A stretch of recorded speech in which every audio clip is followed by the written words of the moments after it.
Phantom of the Phantom of the Opera. So it's not the musical. You know, I was watching the old 1925 Phantom of the Opera, and then it did I did bust out the sheet music to the Phantom of the Opera. Oh yeah, for some reason it's in D minor. It's like it's like the chromatic the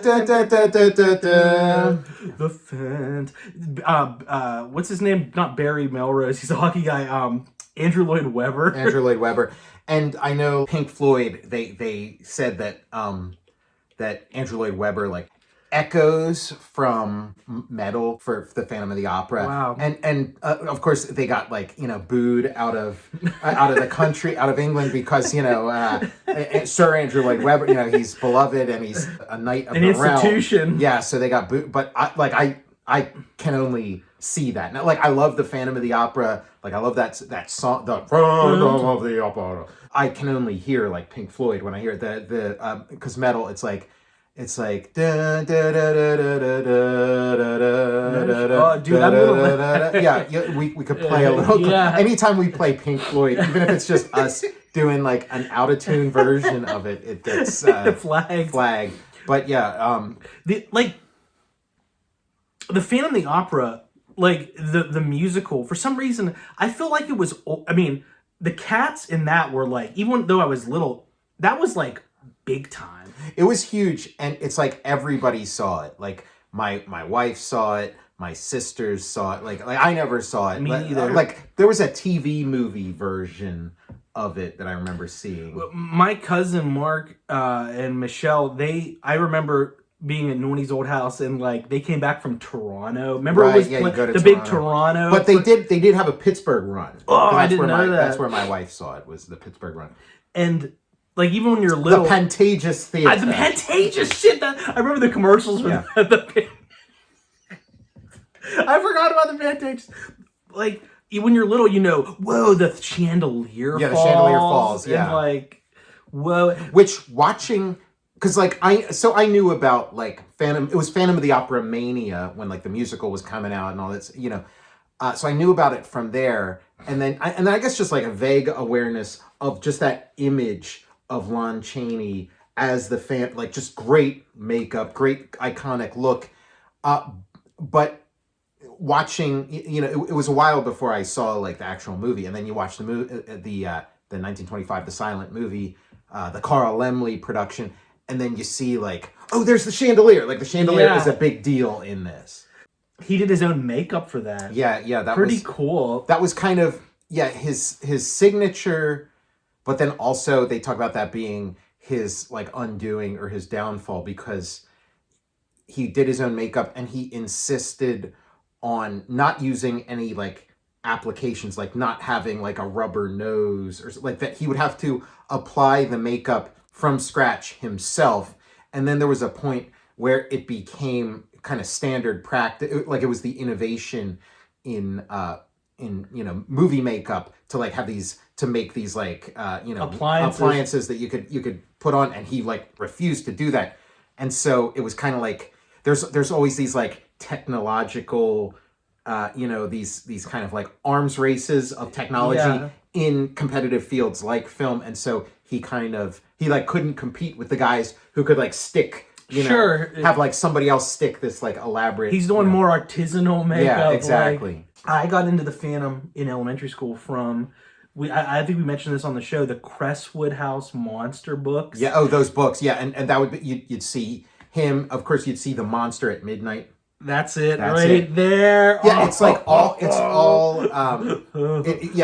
and half of it is Lon Chaney. Half the stuff you see in there is Lon Chaney, and then the other half is Lon Chaney Jr. and Karloff and Lugosi. I want the complete set of those books. I think they're going for each for over $100 a piece. Now, how disappointed were you?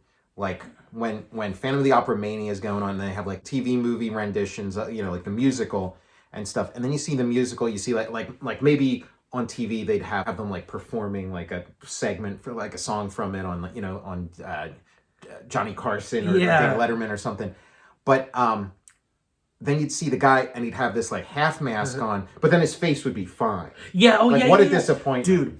I have terrifying like experiences with the Phantom of the Opera from when I was little. If anybody can find this, I've been scouring the internet. In elementary school, somebody had, I don't know why they were allowed. I mean, I'm glad they were allowed, but I don't know how it made through. It was a mask. It was a Phantom of the Opera mask. I think it might have been a half mask.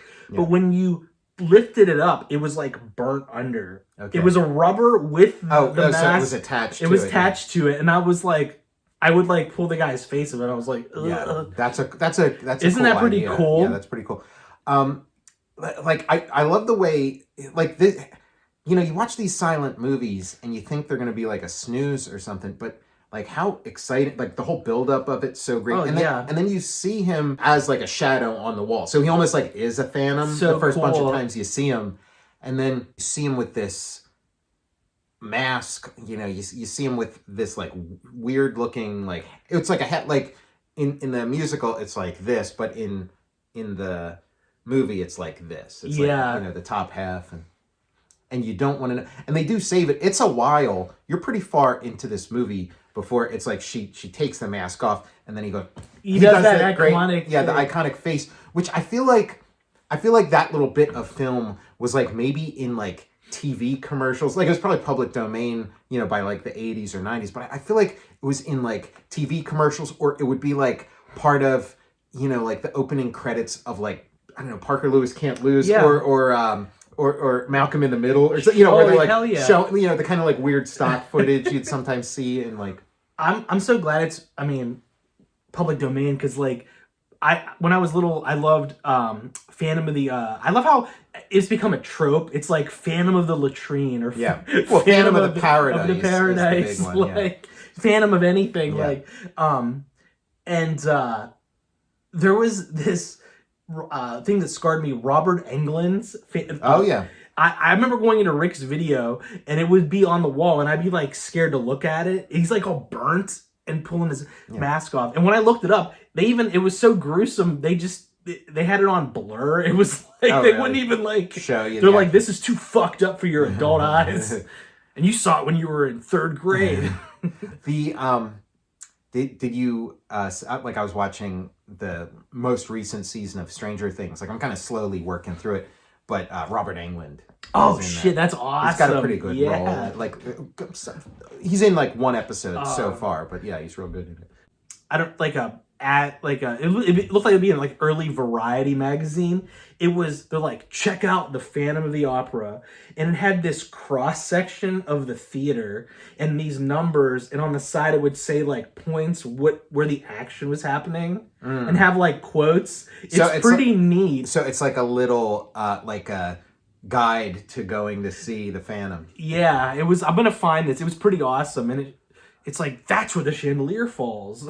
Anytime you check out these silent, because like I always think of these silent movies like you're seeing like the movies that like Jack Kirby saw when he was a kid or whatever, and then you start seeing all these. Like there's so much of the Phantom of the Opera in his comics, you know, or like Hunchback of Notre Dame or something. Like there's all this like, you know, or like the first 10 Commandments movie, not the Cecil B. DeMille did like a silent one during the silent era, before like the more famous one with Charlton Heston and stuff, but it, you know, that kind of stuff. And then you're like, oh, this is how you form, you know, Jack Kirby. And I guess like a lot of those sort of like early 20th century, you know, a lot of like movie directors and stuff like that, like they these silent movies must have been like, you know. Well, she's in the Mary Philbin or Phillips.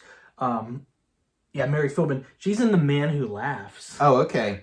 Talk about comics influences. Yeah. Anytime like watching The Man Who Laughs, it's like, okay, there's there's the Joker, and then there's like the Bat or the Bat Whispers, or like there's this Bat movie, and it was like based on this like popular novel, and I was like, I was reading the novel recently, and it's like this mystery, and it's basically.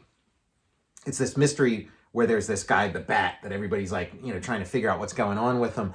And it's like Batman, except Batman's the bad guy. It's like he's this like murderer that they're trying to track down. And I have this VHS, it's Phantom of the Mall, Eric's Revenge. And it's got Pauly Shore as a yogurt stand employee. So he's not the Phantom. No. Unless it's like a shocking twist. Jack Kirby has, because like there's little bits of like the Phantom, because it does have that kind of like Frankenstein. I want to know the relationship between these movies and sort of like the classic Universal monsters that come a little bit later, because it is Carl Laemmle. It's the same way Dracula says like a Carl Laemmle it's a Carl Laemmle, but I guess this is like Carl Laemmle Senior. I'm not sure. I'm not sure which of it's senior or junior. Because then I'm assuming this is Carl Laemmle Senior, and then and I guess it's like they've established that they make like monster movies, as among other things, and then Carl Laemmle Jr. comes in, and it's like and then continues the tradition. You got like Dracula. Oh yeah, well, the Mummy lays the groundwork for the Universal monsters. Because you don't. Phantom of the Opera, again, like there's all that monster fandom, that was like real big in like the 60s and 70s. Yeah. Like the people who know, and like Lon Chaney is like the guy. But again, it's like when you're talking about the monsters, it's like the Monster Squad. It's like, Dracula, Frankenstein, Creature from the Black Lagoon. But for some reason, like the Phantom gets left out. Yeah, he's kind of like on the periphery. It would be cool to watch London After Midnight if it was ever around. You just never know. I feel like they've kind of given up on it, but you just never know. It would be so cool when like a vault is going to open up and see. Yeah, because the Monster After Midnight, like what a great image. He's got the teeth. He's like, and they did kind of a recreation of it where they took like the script and some like movie stills and stuff and tried to make like to kind of recreate like the effect of it. But yeah, I keep holding out hope that that's going to show up. And then they did a remake of The Monster After Midnight called Mark of the Vampire. Oh, I never saw which that. I'm gonna have to. I went looking for it. I haven't tracked it down yet. It's not on Tubi or anything. But Mark of the Vampire, and it's got Lugosi in it. Wow, Lugosi's in it. So I would like to see. We'll have to check that out. Yeah, I never read the book. Mm-hmm. It was just from like 1910, but the Phantom built. He was worked on construction on the theater, so he built passageways and little stuff. And I was reading how it's Hollywood. I guess 1925 is still like Hollywood today. The producer goes on vacation and someone's like, "You gotta check this beach readout or whatever," and he's puts the Jaws or the Phantom of the Opera in his hand. He's like, "We're gonna option it. We're making this picture." No, yeah, it's it is classic.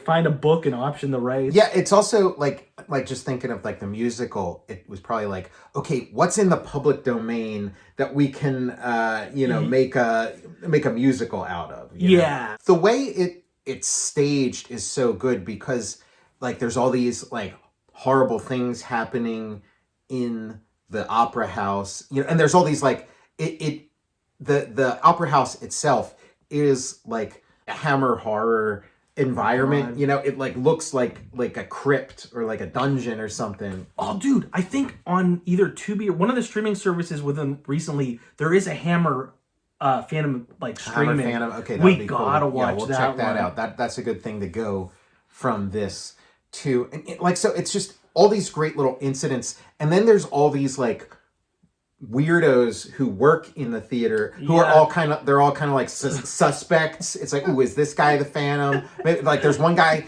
who's just kind of playing with a mannequin's head and stuff. And okay, this guy's definitely the Phantom. There's all these Al Snow. Yeah, there's all these suspects, and then and it is it's setting up that the tropes and stuff, because it is you do have the scene where everybody's got their pitchforks and torches and they're chasing him through the city and stuff. And then, he's got the girl and, he's evil and stuff, but then he does become a sympathetic monster at a certain point. Dude, there's a Joel Schumacher one that I haven't seen from 2004. It's supposed to be pretty good. Okay. He might do, it's Gerard Butler is the Phantom. Okay. So Gerard Depardieu. My Father the Phantom.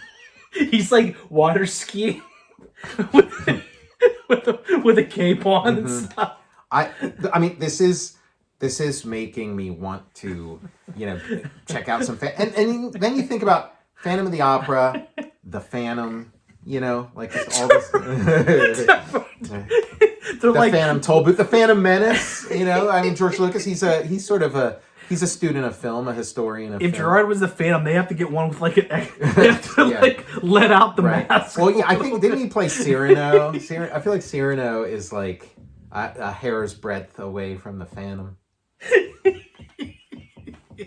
They're like, we need to let the ass and the nose out. Like, my dad's a Phantom. The Phantom of the Opera kind of has it all too, because it's got, as far as like a movie goes, it's got have like the opera scene. So you get like kind of, you get like that kind of acting, and you get some like interesting stage settings. You get some glamour. Darkman. Exactly. The Phantom's silhouette is like Darkman. He's got like the hat on, and he's just a shadow. Like, I wonder if it's like for the shadow. I wonder if it's like in Phantom of the Opera as a shadow.